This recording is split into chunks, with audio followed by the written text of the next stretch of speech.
indah sekali karena dari permulaan pada waktu kita menyembah dan memuji Tuhan, saya melihat Tuhan hadir di tengah-tengah. Sehingga suasana hati saya tidak dapat saya kuasai. Allah kita adalah Allah yang rendah hati. Dia mau menerima kita dalam keadaan apapun juga. Tetapi yang tinggi hati adalah kita yang selalu merasa benar di hadapan Dia dan sesama manusia. Kalau kita tadi sudah mulai memuji Tuhan, kalau kita jatuh cinta kepada Yesus, maka cinta kita lebih lama, lebih mendalam, lebih mendalam. Lihat Yesus lebih indah dan makin indah. Jangan takut, saudara. Banyak orang yang mengatakan kalau kamu jatuh cinta sama Yesus, nanti lupa sama saya. Nanti lupa sama istri, nanti lupa sama suami, nanti lupa sama anak. Kalau orang yang jatuh cinta sama Yesus, lupa istri, lupa suami, lupa anak, itu cintanya buta. Bukan cinta yang sejati. Sebab cinta Yesus itu tidak membuat kegelisahan, perpisahan, dan kekacauan. Tetapi cintanya Yesus lebih dalam membawa persatuan. Membawa kasih yang luar biasa.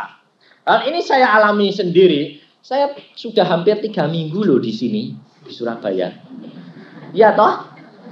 Hampir 3 minggu. Tapi saya ingat istri saya, tapi ingatnya itu hanya sewaktu berdoa. Tetapi di dalam pelayanan tiap saat, waktu hanya melekat kepada Yesus. Lebih cinta. Tapi nyatanya cinta saya sama istri saya tambah lama kok tambah ikut-ikutan mendalam. Nah itu yang lain.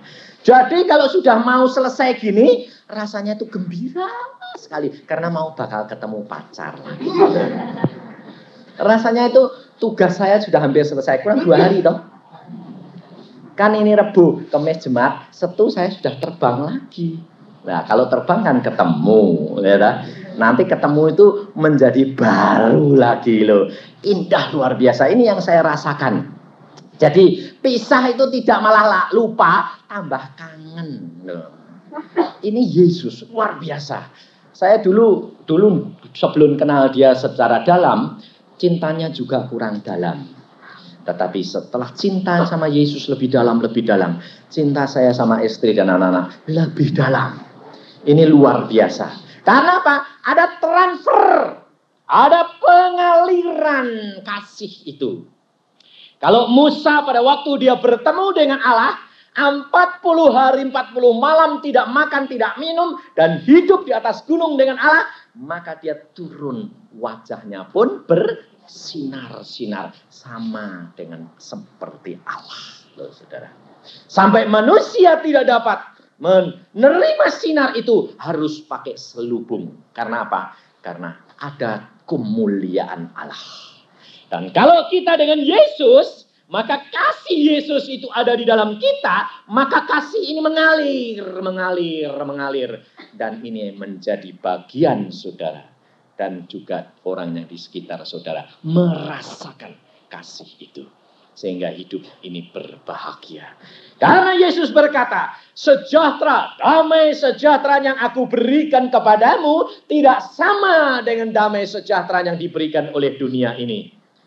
Karena damai yang sejahtera yang diberikan oleh Yesus itu dari dalam. Kemudian berbuah di dalam perbuatan daging. Maka kita mengenal Yesus. Jangan hanya kenal. Tadi disaksikan juga ya tak? Sudah menjadi orang Kristen, sekolah di sekolahan Kristen, tapi ternyata belum kenal Yesus. Hanya tahu. Ya dah, tahu presiden tapi tidak kenal, ya.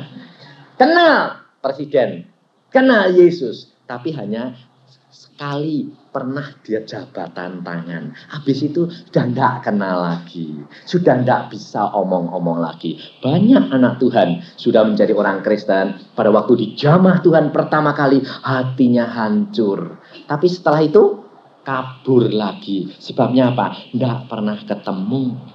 Tapi kalau saudara mau, dia menantikan kita. Ini saya alami. Setiap hari saya bertemu dengan dia, bercakap-cakap dan disayangi. Jadi kalau saudara merasa ketegur, itu jangan merasa bahwa kok ditegur salah terus. Tapi Yesus tidak begitu.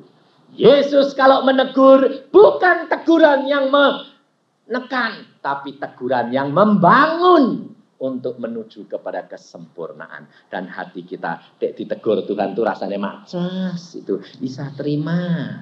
Lain kalau suami negor istri, ya toh, rasanya mabel, tidak maces tapi malah mabel. Betul lah. Istri-istri itu kalau ditegur sama suami itu maces atau mabel? Mabel. Sebabnya apa? Di dalamnya sudah ada bensin. Jadi kena api sedikit, boom. Suami-suami kalau kena istri bagaimana? Bapak-bapak sama aja toh ya. Apalagi kalau istrinya negor, kamu ini penolong, tahu enggak? Wah, dalih Alkitabnya dikeluarkan.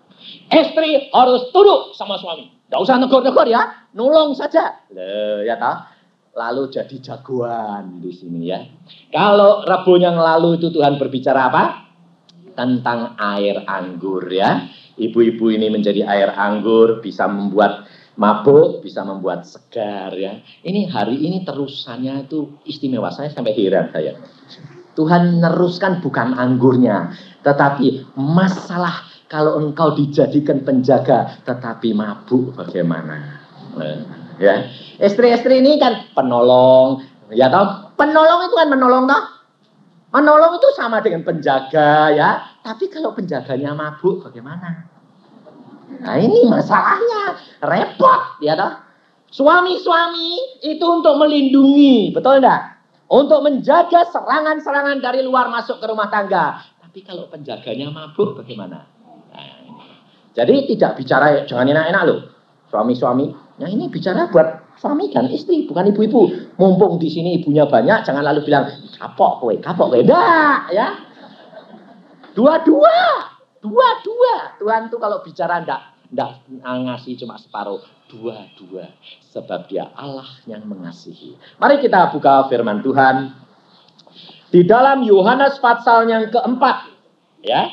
Nanti kita tahu bagaimana menanggulangi orang yang harusnya jadi penjaga tapi mabuk. Ya.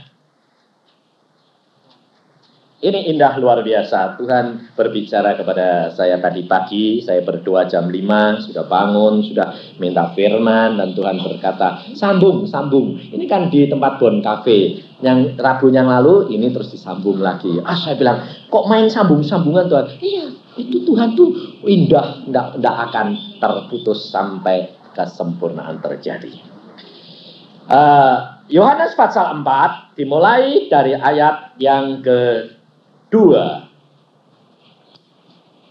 atau yang ketiga saja. Mulai ayat 3 ya, karena yang 1 2 itu tidak diuraikan oleh Tuhan. Atau mulai 1 ya, dibaca saja meskipun tidak diuraikan. Ketika Tuhan Yesus mengetahui bahwa orang-orang Farisi telah mendengar bahwa ia memperoleh dan membaptis murid lebih banyak daripada Yohanes, meskipun Yesus sendiri tidak membaptis melainkan murid-muridnya. Ia pun, mulai ayat 3, ia pun meninggalkan Yudea dan kembali lagi ke Galilea. Ia harus melintasi daerah Samaria, maka sampailah ia ke sebuah kota di Samaria yang bernama Sikhar, dekat tanah yang diberikan Yakub dahulu kepada anaknya Yusuf. Di situ terdapat sumur Yakub. Yesus sangat letih oleh perjalanan. Karena itu ia duduk di pinggir sumur itu. Hari kira-kira pukul 12. Maka datanglah seorang perempuan Samaria hendak menimba air. Kata Yesus kepadanya, berilah aku minum. Sebab murid-muridnya telah pergi ke kota membeli makanan. Maka kata perempuan Samaria itu kepadanya, masakan engkau seorang Yahudi minta minum kepadaku seorang Samaria? Sebab orang Yahudi tidak bergaul dengan orang Samaria. Sampai di sini lebih dahulu. Mari kita berdoa. Tuhan, firman-Mu sudah mulai hamba bacakan, anak-anak-Mu sudah mendengar, sekarang Kau sendiri yang mengurapi dan menguraikan dan masukkan dalam hati dan kepikiran kami, supaya kami mengerti apa yang menjadi kehendak-Mu. Dalam Tuhan Yesus kami percaya. Amin. Kalau saudara perhatikan ya, ia harus melintasi daerah Samaria. Dia mau pergi ke Galilea, tetapi dia harus melintasi Samaria. Apa arti Samaria? Samaria itu suatu daerah, satu provinsi, tetapi dia itu dinamakan kota penjaga. Di tempat harus berjaga-jaga. Samaria, di Samaria, di tempat yang seharusnya jaga-jaga itu, ada sebuah kota, di dalamnya ada kota Syihar itu, dan di situ terdapat sumur yang diberikan Yakub kepada Yusuf. Sumur ini, sumur Yakub namanya. Yakub itu namanya apa? Penipu. Artinya penipu. Nah, kemudian Syihar ini namanya, Syihar ini desa itu namanya pemabuk. Nah, orang Samaria harusnya dijadikan penjaga-penjaga. Tetapi pada saat itu Tuhan Yesus lewat, Tuhan Yesus letih. Perhatikan, Tuhan Yesus sangat letih karena perjalanan. Yesus adalah jasmani biasa pada waktu di dalam dunia, dia juga letih. Dia bisa susah, dia bisa ketawa, dia bisa menangis. Dia letih, sangat letih, dan dia duduk di pinggir sumur. Saudara, lalu datang seorang perempuan. Nah, perempuan ini tuh harusnya kan dijadikan perempuan Samaria. Disebut loh di sini, perempuan Samaria. Dia menyebut dirinya sendiri. Apakah engkau seorang Yahudi minta minum kepadaku seorang perempuan Samaria? Loh. Seorang perempuan yang harusnya punya profesi, punya kedudukan sebagai apa? Penjaga. Baik penjaga suaminya, baik penjaga anak-anaknya, baik penjaga mertuanya, dan penjaga ibu ayahnya.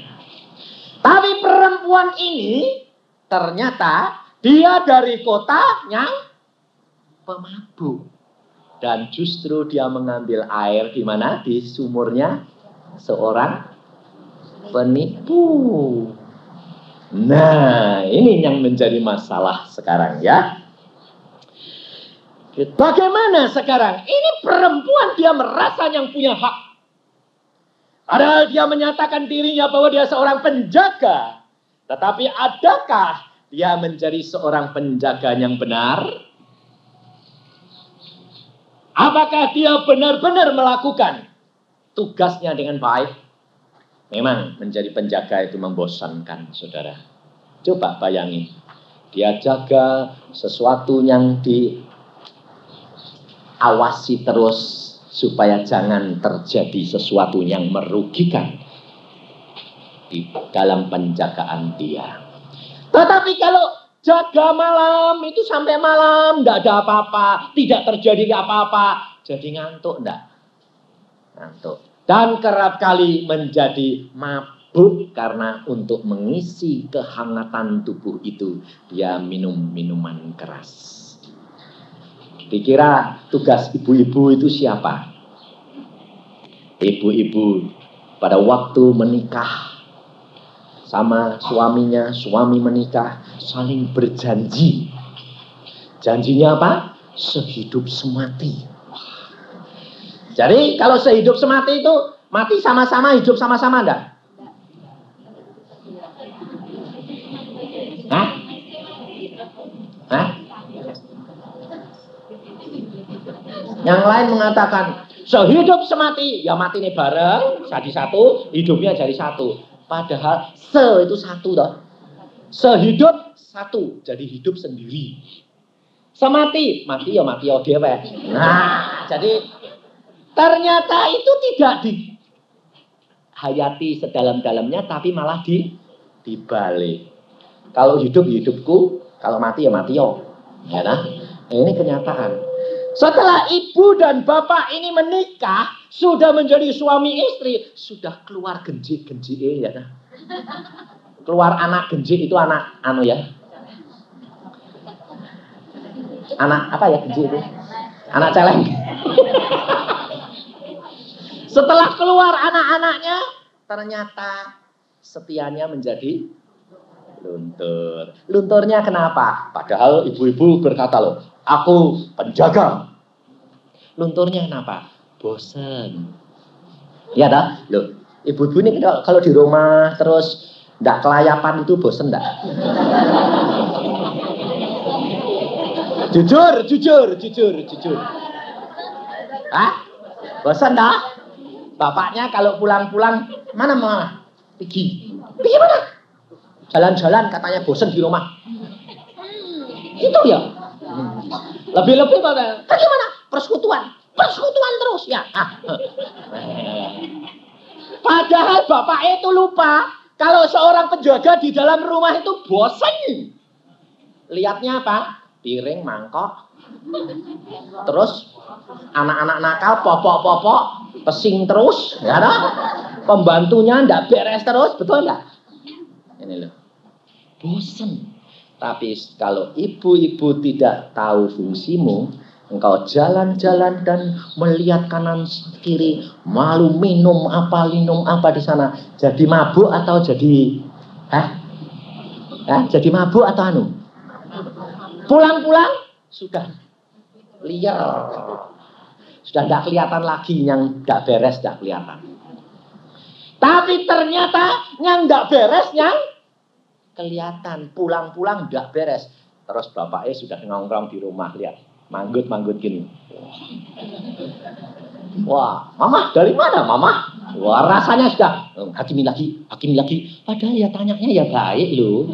Cuma tanya, mama pulang dari mana? Mana mama? Wah, ya di rumah bosen ya, jalan-jalan, rekreasi mama. Tapi rasanya bagaimana kalau dikatain gitu? Coba. Bisa gini? Wah, kamu suami baik, mau ngerti saya kok ya. Gitu. Apa bilang?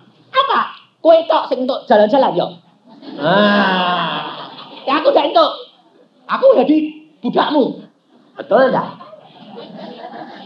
Makanya itu kita harus tahu fungsinya. Kalau kita jadi penjaga, jadilah penjaga yang baik. Ada waktunya engkau diberikan tahu harus rekreasi. Loh, orang jaga itu apa ya, siang malam terus toh? Kan ya mesti giliran toh, ada giliran jaga toh? Ada. Loh, orang jaga itu giliran enggak? Gilir. Jadi kadang-kadang ya bapak kadang-kadang ya ibu nih. Tapi siapa yang gilir? Tuhan. Tapi kerepe yang gilir malah ibu nih. Loh, ibu-ibu bilang apa? Di dalam rumah tangga saya ratu. Kalau urusan luar bapak yang maju. Betul enggak?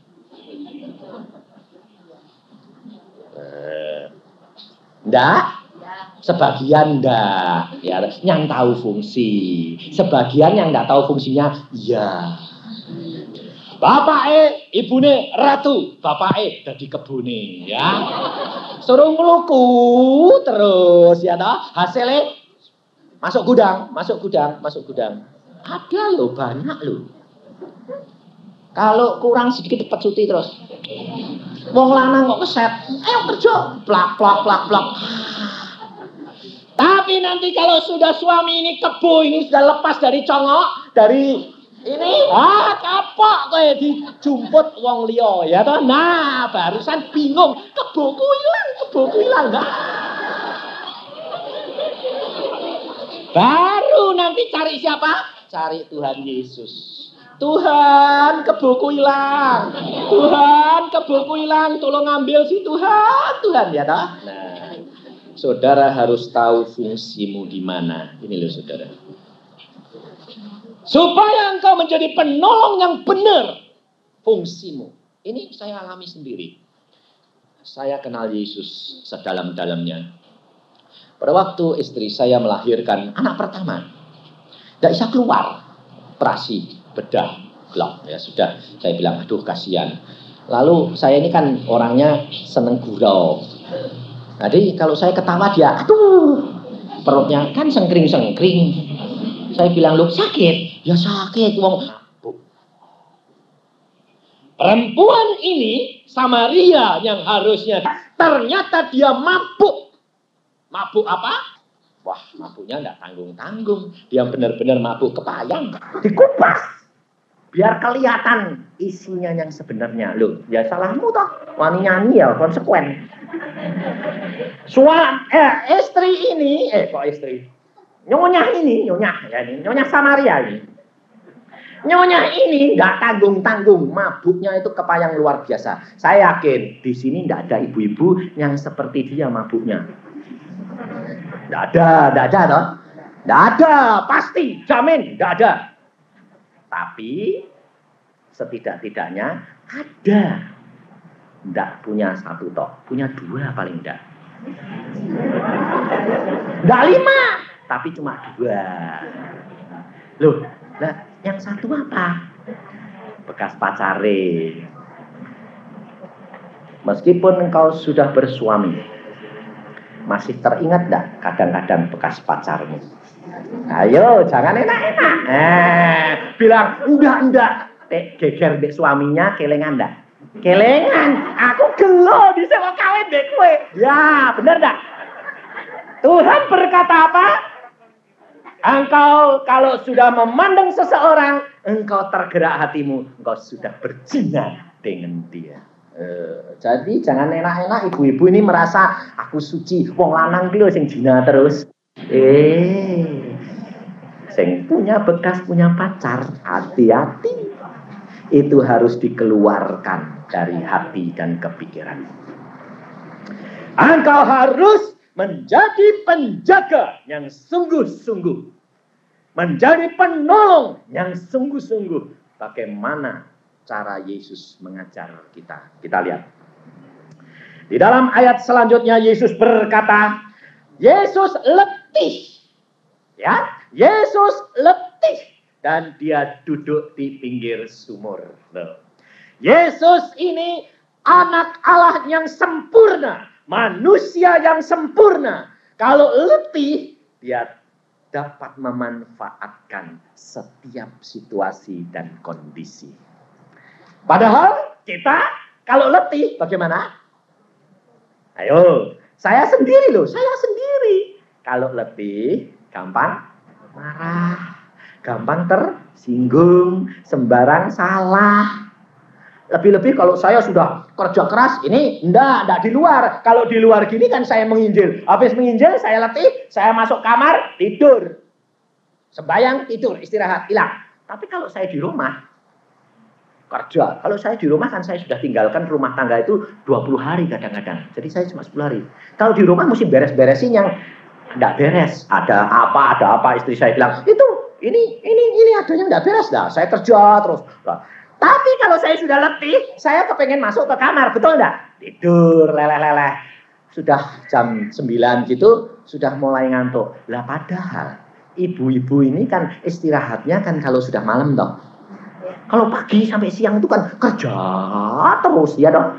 Lah kalau sudah masuk tidur, pikirnya itu kan waktu relaks sama suami, bisa ngobrol. Lah istri saya ya gitu loh, kepengen denger, penginjilannya dari luar kota. Loh, ya kepengen tahu. Bukan nyelidik nanti jatuh cinta. Tidak. Istri saya percaya sama saya. Luar biasa, gak pernah dia tanya. Bagaimana? Sebabnya apa? Dia sudah tahu mata suaminya ini dibutakan. Sebab orang segini tuh gak ada yang ayu tuh. Elek aja.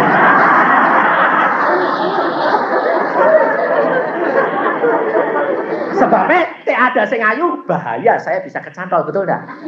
Tapi keletokan itu elek, kabeh beneran saya bilang. Ini kenyataan. Lah kalau sudah saya tidur gitu kan ngantuk ya. Ngantuk lah. Istri saya itu punya hal yang istimewa. Kalau ngajak ngomong, kalau orangnya ndak madep dia ndak mau. Lah kadang-kadang saya kan mikir ngukur sana. Lah kepengennya ya kowe ngomong tak dungoke. Aku bilang, "Mah, ndok kok mana, Pak? Madep sini." Madep ya. Tapi kon melek. Loh, aku ngene wong kesel ya kepengen merem. Lah ngomong be wong merem ya kayak wong buta. Lah, melek toh. Melek tutup. Ini loh saudara, ini kenyataan bahwa manusia itu selalu ingin diperhatikan. Kalau tidak diperhatikan, tidak mau. Manusia selalu punya keinginan satu apa? Kepingin dibutuhkan. Betul enggak? Diperlukan. Yesus pada waktu letih, dia duduk di pinggir sumur. Yesus tahu ada satu jiwa yang harus dimenangkan. Biarpun perempuan itu pemabuk dan perbuatannya demikian memalukan, tapi Yesus tidak memikirkan. Tapi Yesus melihat hatinya sebetulnya penuh dengan kehausan. Dia haus kasih, bukan dilihat dari perbuatannya. Kalau perbuatannya dilihat, dia menjadi perempuan jalan. Tetapi Yesus melihat hatinya sebetulnya dia haus kasih. Dapat direparasi. Dan di dalam keletihannya, Yesus menggunakan kesempatan itu. Pertama kali perempuan itu datang membawa timba, Yesus berkata apa? Aku minta minum, saudara. Yesus yang punya air hidup, tetapi dia rendah hati. Dia mengatakan, aku minta minum. Tahap pertama Tuhan mengajar kepada kita bagaimana melayani seorang yang sedang mabuk kepayang. Orang yang sedang berjalan di dalam kesesatan. Orang yang sedang berjalan di dalam kebutaan. Tidak tahu tata tertib, tidak tahu peraturan, tidak tahu kehidupan masyarakat kita. Sebab orang kalau sudah haus kasih, sudah mabuk, tidak ingat akan harga diri lagi. Engkau coba renungkan, seorang perempuan punya 5 laki-laki itu, bayangin. Kalau seorang laki-laki punya 3 saja sudah ribut, betul dah? Ini perempuan yang punya 5. Tetapi Yesus perhatikan rendah hati. Yesus, dia datang, Yesus mengatakan, aku minta minum. Pertama kali Yesus mengajar kepada kita supaya engkau harus tahu kalau melayani orang mabuk begitu adalah perhatikan bahwa orang itu senang dikatakan dia diperlukan. Orang itu selalu senang kalau dijadikan menjadi seorang yang dapat menolong sesamanya. Yesus membutuhkan minum. Lalu dia mengatakan, aku minta minum. Perempuan ini menjawab, engkau seorang Yahudi, musuh, minta minum kepada seorang perempuan Samaria. Saudara, Yesus tahu orang Yahudi dengan orang Samaria tidak ramah. Tetapi dia rendah hati mau melayani. Jikalau suami istri ribut, berkelahi, siapa yang mulai dulu mengadakan perdamaian? Siapa coba? Dia bilang istri. Siapa? Harusnya siapa? Dua-dua. Sebab yang satu penjaga penolong, yang satu juga penjaga dan penolong. Dua-dua. Tapi ternyata kalau sudah ribut, lalu malamnya mungkur sana, madep tembok sana, istrinya madep sana. Supaya sama anak-anak tidak kelihatan, kelihatannya tidak ada apa-apa. Betul enggak?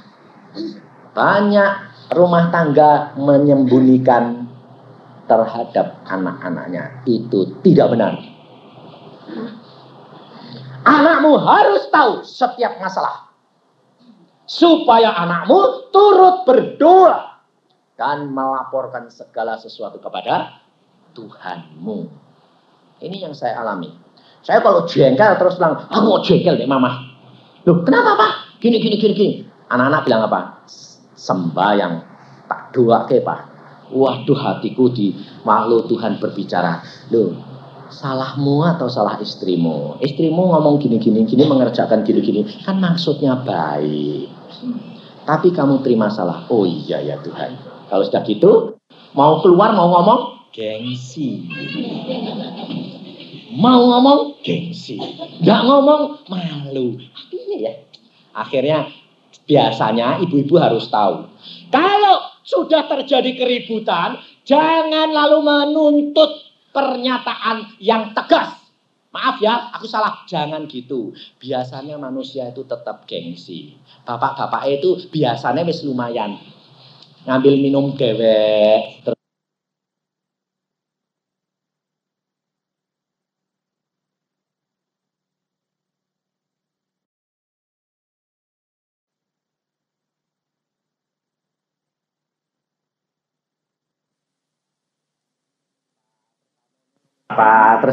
minum mau mah. Nah itu Caca sudah contohnya itu sudah minta maaf. Tapi ibu-ibu tak. Malah ditawari malah nyentak. Tak. Lalu anak-anak bilang, mah papa kan sudah baik, sudah nawari. Lah udah ngakui kok. Loh, yang gengsi sebetulnya siapa? Dua-dua. Saya dulu keras hati loh. Luar biasa saya. Saya kalau marah, istri saya katakan, kamu pulang atau tetap di sini. Silahkan. Saya itu orang keras luar biasa. Tapi istri saya itu lembut luar biasa. Dia cuma melelehkan air mata kalau sudah begitu. Dan saya kalau lihat air matanya, hati saya kena es. Sos, ya, bar, sudah. Wes jangan nangis, aku bilang itu. Ya aku nyakiti hatiku kok. Aku ini sudah tidak punya papa mama. Yang tak ikuti itu siapa kecuali kan engkau suamiku. Bayangin, dia umur 11 tahun sudah tidak punya ayah dan ibu. Dan dia memilih saya orang yang keras hati. Tetapi di dalam Yesus diubahkan. Sekarang setahun saja tidak pernah geger satu kali. Setahun loh. Tidak sekali. Sebabnya apa? Istri saya itu peka sekali. Kalau sudah di meja makan saya bilang, has kue iki, agak tahun ini, has gitu dok. Dia sudah cep. Matanya terus sayu. Saya bilang, enggak maksudku. Jangan keluar air mata. Enggak. Rasido. Nah, dia sudah ketawa lagi gitu. Sekarang kita itu hidup di dalam suasana surga setiap hari, saudara. Kalau kita cinta sama Yesus lebih dalam, maka cinta Yesus lebih dalam mengalir dan mengubahkan segala sesuatu. Karena Yesus mengajar kepada kita melayani, mengasihi, dan melayani satu kepada yang lain. Kita harus melayani pertama kali adalah apa? Aku butuh engkau. Kalau ibu-ibu di dalam rumah tangganya selalu mengatakan, aku butuhkan. Selalu berkata kepada suami begitu, suamimu pasti bertanggung jawab. Tapi ibu selalu apa? Nutoh. Selalu menyalahkan, selalu menuduh. Tetapi coba sekarang sanjung. Jangan, saya bolak-balik sudah bilang, suamimu itu adalah anakku yang terbesar. Anak laki-laki yang paling gede itu suamimu. Sebab sewaktu-waktu perlu disanjung. Tek sakit perlu dilus-lus. Nah sekarang ibu-ibu, tek sakit tuh kepengen dalam enggak? Ibu-ibu sudah ngerjakan rumah tangga, sudah capek itu. Suamimu datang lalu bilang, wah memang betul kamu itu penting sekali bagi hidupku. Artinya makbul. Wah ayem rasanya, betul enggak? Tapi kalau suami datang lalu mengatakan, apa ini beres kabeh? Makbul. Terus muntap ya toh? Ini kenyataan loh ibu-ibu. Kita membutuhkan sanjungan. Kita membutuhkan penghargaan. Yesus mengajar kepada kita, aku butuh minum. Aku minta minum. Dan setelah perempuan ini menjawab, masakan kau musuhku minta minum padaku? Yesus baru menjawab. Firman Tuhan selanjutnya berkata, jawab Yesus kepadanya, jikalau engkau tahu tentang karunia Allah, dan siapakah dia yang berkata kepadamu, berilah aku minum, niscaya engkau telah meminta kepadanya, dan ia telah memberikan kepadamu air hidup. Yesus berkata, jikalau kamu mengerti siapa yang berbicara kepadamu, karunia Allah. Kalau engkau mengerti pemberian Allah, maka engkau akan minta kepadanya. Karena yang berkata itu mempunyai air hidup. Jikalau ibu-ibu dan bapak-bapak mengerti karunia Allah, bahwa engkau sudah diberikan menjadi suami pada istrimu, dan istri itu sudah diberikan kepadamu menjadi suami, menjadi istri, itu kamu harus tahu bahwa itu karunia Allah. Di dalam karunia Allah, kalau engkau melakukan firman Allah, maka akan timbul aliran-aliran kasih air hidup daripada Yesus Kristus kepada kita. Satu kepada yang lain saling membutuhkan, maka kita mendapatkan kesejukan. Yang satu sedang panas, membutuhkan aliran air hidup dari suami. Siapa yang menghibur kita kecuali suami? Siapa yang menghibur kita kecuali istri? Itu yang kita butuhkan, saudara. Tetapi kalau engkau sedang menghadapi suami atau istri yang sedang mabuk, jangan engkau lalu hakimi dia. Tetapi layan, sanjung seperti Yesus menyanjung. Maka engkau akan melihat apa kata perempuan itu kepada kita sekalian. Kata perempuan itu kepadanya, Tuhan, engkau tidak punya timba. Sumur ini amat dalam. Dari manakah engkau memperoleh air hidup itu? Adakah engkau lebih besar daripada bapak kami Yakub yang memberikan sumur ini kepada kami, dan yang telah minum sendiri dari dalamnya, ia serta anak-anaknya dan ternaknya? Jawab Yesus kepadanya, barang siapa minum air ini, ia akan haus lagi. Tetapi barang siapa minum air yang akan kuberikan kepadanya, ia tidak akan haus untuk selama-lamanya. Kalau perempuan ini pada waktu Yesus menjawab, dia ragu-ragu. Dia tidak percaya. Dia kurang yakin bahwa kalau Yesus punya air hidup. Karena dilihat dari kenyataannya, tidak punya timba untuk mengambil air. Peralatan tidak punya. Demikian juga kita kadang-kadang meragukan kasih suami. Meragukan kasih daripada istri. Betul enggak? Katakan, oh sekarang cintanya sudah luntur. Dulu saja kalau waktu pacaran nyanjung-nyanjung, sandal jatuh diambil ke. Loh betul enggak? Ibu-ibu dulu kalau pacaran sandalnya jatuh diambil ke enggak? Diambil ke. Tapi sekarang sandal bisa melayang. Nah, bukan di kaki tapi di kepala. Loh, itu loh. Kalau ibu-ibu kurang percaya, sama dengan perempuan ini. Karena apa? Karena tidak memberikan suatu kenyataan. Tidak menyatakan suatu bukti bahwa engkau memegang timba. Engkau sedang memegang sesuatu yang dapat menghasilkan air. Tetapi percayalah, kalau suamimu, istrimu dijamah Tuhan, maka dari dalam ia akan keluar dengan sendirinya.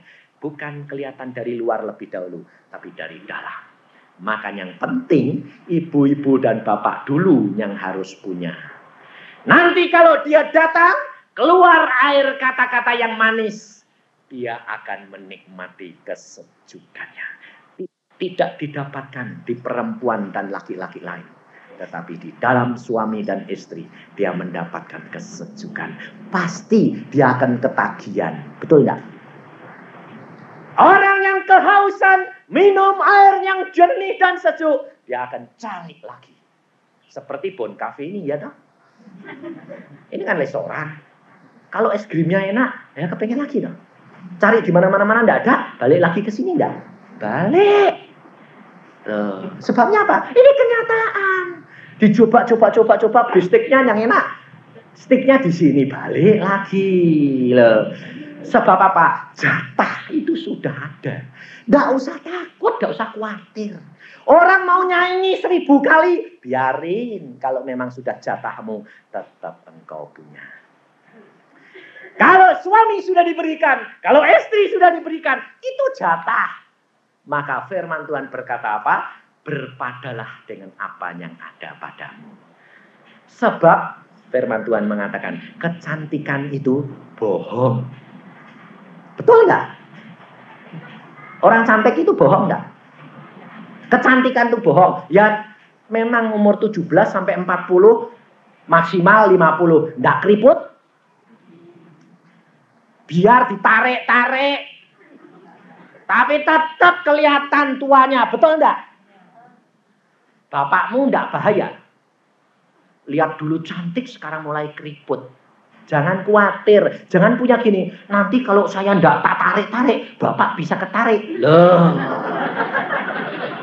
Bisa ketarik luar. Salah. Ditarik-tarik, wong memang keriput kelihatan. Tambah jelek. Salah-salah menceng. Wah. Repot. Jangan, biarin. Toh, suamimu tambah lama, tambah tua. Matanya ya tambah kabur. Gak apa-apa, biarin. Dia kalau tambah kabur, tambah nostalgia. Kelihatannya toh cantik terus. Dan itu saya alami loh, saya alami. Saya sampai bingung kok sama istri saya itu. Kamu ini kok kelihatan tambah seksi sih. Tambah tua, tambah merangsang. Saya bilang, wah. Lah dia bilang, biar supaya kamu enggak ketarik orang lain. Ya, saya bilang. Sebabnya apa? Pernah dia ngomong, ini tadi saya barusan ngomong sama Vivit sama Neng-Neng. Saya ingat, istri saya bilang, rambut Kiki tak sampai toh. Tak krul gini-gini kok modal madil. Beneran. Kenapa? Tek modal madil malah narik. Nah, sekarang kan zaman hipis, saya bilang, modal madil. Lah kamu up to date, saya bilang. Dia bilang, loh, bener. Loh saya tuh lihat modal madil kok malah kok anu ya, kok antik anak istriku. Sampai saya bilang sama anak saya, mamamu tuh kok antik kenapa? Lah rambutnya itu antiknya kayak gitu. Isa merangsang gitu. Lah saya ketawa-ketawa sama anak-anak, istri saya bilang, apa? Kenapa ngetawain saya? Enggak, kamu nih kok tambah kok tambah genit, saya bilang. Lalu dia lari kepada saya, mukul. Enggak, ngopain cium. Lah. Ayo ibu-ibu kalau dipuji gitu enggak seneng. Gregeten, tapi kan seneng hati nih. Nah itu loh. Makanya bapak-bapak perlu ini. Yesus mengajar kepada kita sekalian. Yesus mengajar supaya engkau tahu bahwa itu tidak kelihatan dari luar, tapi dari dalam hati. Mengalir aliran-aliran air hidup. Lalu perempuan itu berkata, Yesus berkata, sebaliknya air yang akan kuberikan itu akan menjadi mata air di dalam dirinya, yang terus-menerus memancar sampai kepada hidup yang kekal. Ini janji daripada Yesus Tuhan kita. Yesus tidak hanya menjanjikan kebahagiaan di dalam dunia, tetapi sampai ke surga. Ingat saudara, saya berani katakan ini karena saya sudah lihat Firdaus. Dan saya sudah lihat, dan saya saksikan, kalau engkau tidak mencari Yesus sungguh-sungguh, engkau akan kecewa. Benar. Maka saya berani mengorbankan segala-galanya karena apa? Saya sudah lihat hadiah yang Tuhan berikan di sana. Luar biasa. Tetapi jangan khawatir, kalau engkau menyerahkan dirimu, mengasihi Yesus sungguh-sungguh, maka Yesus mengatakan, air yang keluar ini memancar sampai ke hidup yang kekal. Dan itu dimulai dari dalam dunia. Suamimu, anak-anakmu akan menikmati.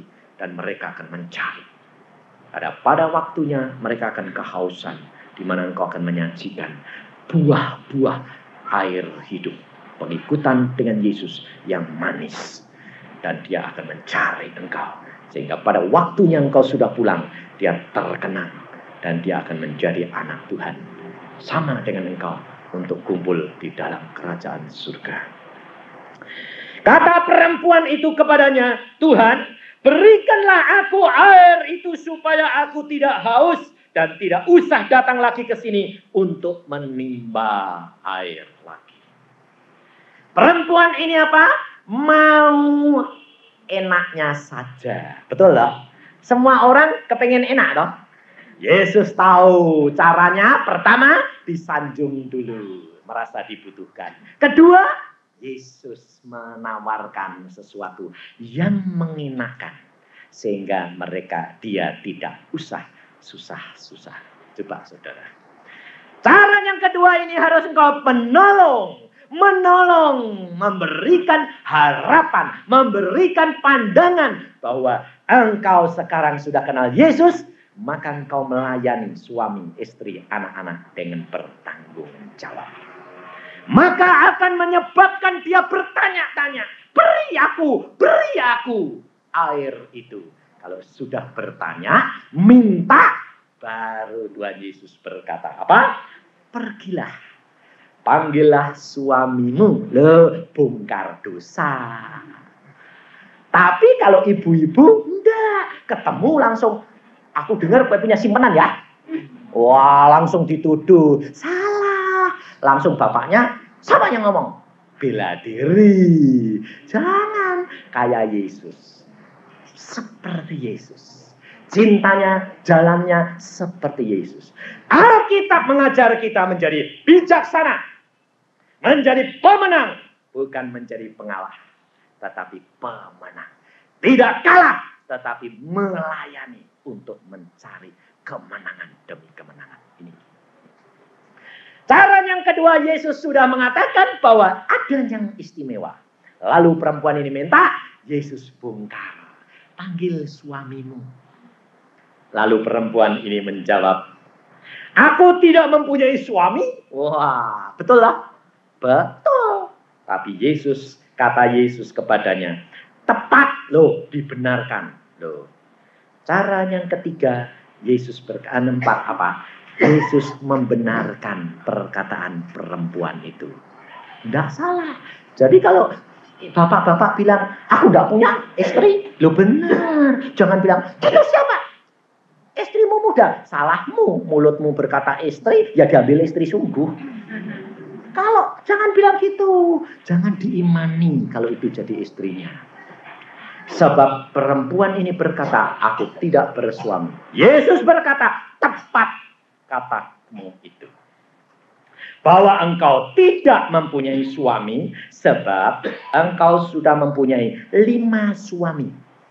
Dan yang ada sekarang padamu, bukanlah suamimu. 6. Sudah punya suami 5, tambah 1. Punya simpenan 1 lagi. Bayangin. Tetapi dia Yesus berkata, panggil suamimu cuma buat mancing. Supaya dia dosanya dibongkar dan menyatakan dirinya sendiri. Perempuan ini mengatakan, aku tidak punya suami. Tepat, betul. Sebab 5 yang sudah jadi suamimu, tapi yang sekarang ini bukan suamimu. Kena enggak hatinya? Kena. Kalau sudah itu bisa jawab. Enggak bisa. Kenapa? Karena Roh Kudus menegur hatinya. Ini bukan manusia biasa. Ini Roh Kudus yang berbicara. Demikian juga bapak-bapak dan ibu. Sebelum bertindak, berdoa.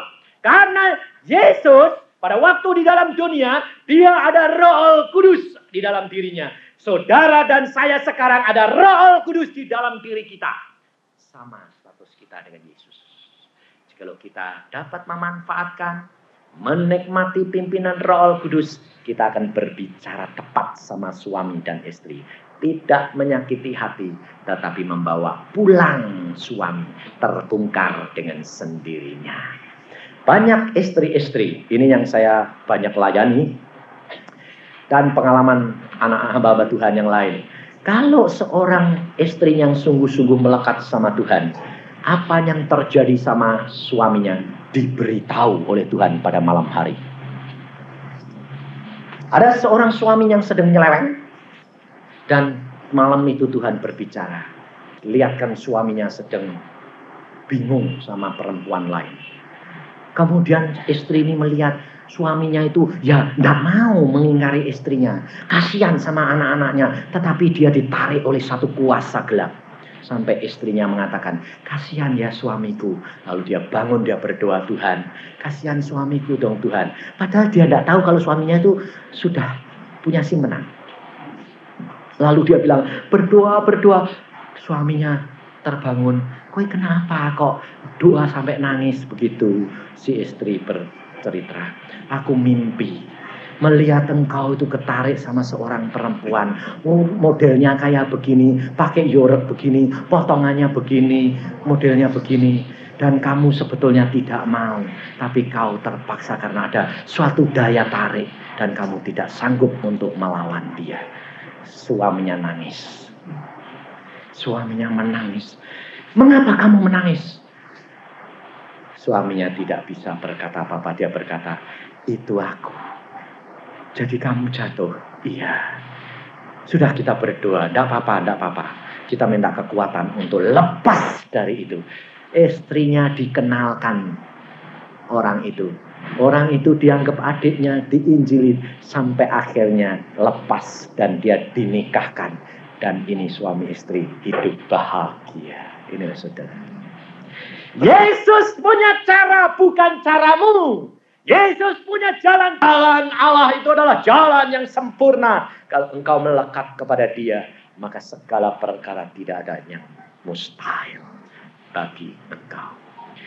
Allah mengajar kepada kita supaya kita mengubahkan perempuan laki-laki yang mabuk menjadi alat-alat Yesus Kristus. Ini. Maka perempuan itu berkata apa? Tuhan, nyata sekarang padaku bahwa kami menyembah ayat 18. Sebab 19. Kata perempuan itu kepadanya, Tuhan, nyata sekarang kepadaku bahwa engkau seorang nabi. Loh, saudara.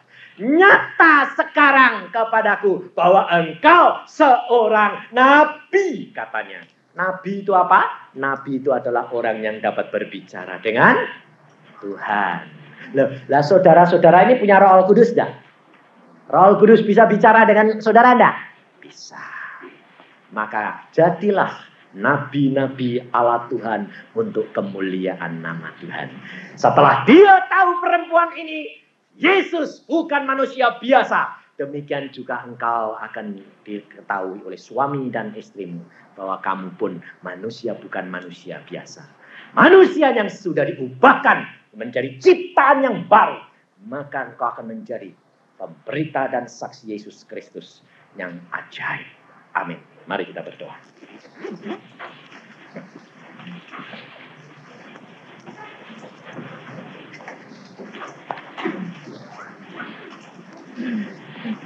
Tuhan, firman-Mu sudah hamba sampaikan. Hamba percaya bahwa firman-Mu tidak akan kembali dengan sia-sia. Engkau memberikan pengajaran kepada kami bagaimana kami harus bertindak.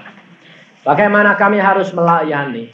Bagaimana kami harus mengasihi. Bagaimana kami harus memenangkan jiwa-jiwa yang sedang mabuk. Dan kami percaya Tuhan Roh Kudus, Engkau berbicara terus. Bicara terus. Mengajar kita. Dan Engkau lihat hati-hati, pikiran-pikiran yang sedang menyesali perbuatannya, di mana mereka belum pernah melakukan hal ini, karena mereka belum tahu Tuhan. Tetapi hari ini, apabila mereka sadar dan bertobat, mereka mau menyatakan dirinya kepadamu Tuhan Yesus, bahwa mereka mau menuruti apa yang firman-Mu katakan. Hamba mohon Tuhan, Engkau kuatkan. Engkau tolong mereka. Kau jadikan mereka alat-alat yang berkenan di hati-Mu. Dan menjadi Yesus yang perkasa di dalam dunia ini. Oh Tuhan, kami serahkan anak-anak-Mu. Saudara, Tuhan hadir. Engkau minta kepada dia langsung. Jangan kepada saya hambanya. Saya tidak mempunyai apa-apa. tetapi langsung minta, katakan, keluarkan isi hatimu, katakan pertobatanmu, katakan semua kekeliruanmu, dan baharui di hadapan hadiratnya. Oh Yesus, ya karata syakata gloria.